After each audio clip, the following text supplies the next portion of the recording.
Welcome to Mr. B's Education. My name is Miss Claire.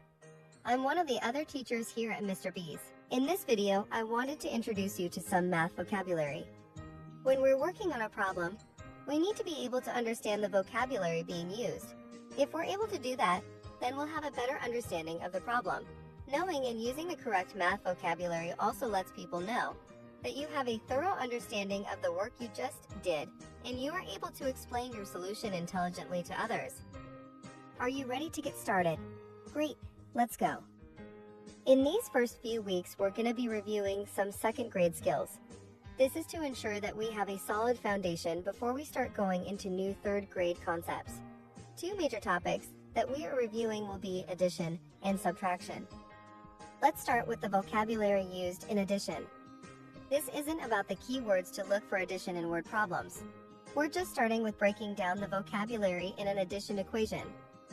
For addition, the vocabulary words that we're discussing today are addend and sum. The two numbers being added together are called addends. When those two numbers are added together, the result is called a sum. Let's look at an example, shall we? In the addition sentence, 3 plus 7 equals 10. The numbers 3 and 7 are addends. The result of adding those numbers is called a sum. 10 is the sum in this example. In subtraction, things are different. Each of the numbers being subtracted has a different name. In the equation 5 minus 3 equals 2, the bigger number, 5 in this example, is called a minuend. The smaller number that you're taking away from the bigger number is called a subtrahend. 3 is the subtrahend in this equation. The answer of a subtraction equation is called the difference. 2 is the difference when you subtract 3 from 5. Now, in reality, we don't use the terms minuend and subtrahend very often, but it is always good to familiarize yourself with these terms so you won't be lost in case you see it in a word problem. Now let's review. In this addition equation of 4 plus 2 equals 6, can you tell me which numbers are the addends and which number is the sum? That's right. 4 and 2 are the addends and 6 is the sum.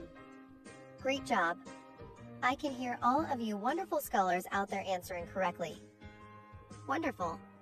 Let's review our subtraction vocabulary. In the subtraction equation, 6 minus 5 equals 1, can you tell me which number is the minuend, which number is the subtrahend, and which number is the difference? That's right. 6 is the bigger number, the minuend. 5 is the smaller number being taken from the bigger number, the subtrahend. And 1 is the answer, or if we're using our vocabulary, 1 is the difference. Great job, class 301. That concludes our vocabulary for the day. You can find our vocabulary cards in Google Classroom for a reference later. You can also replay this video as many times as you need. I'm here to help all of my third graders anytime they have a problem. This is Miss Claire of Mr. B's Education. Bye-bye for now.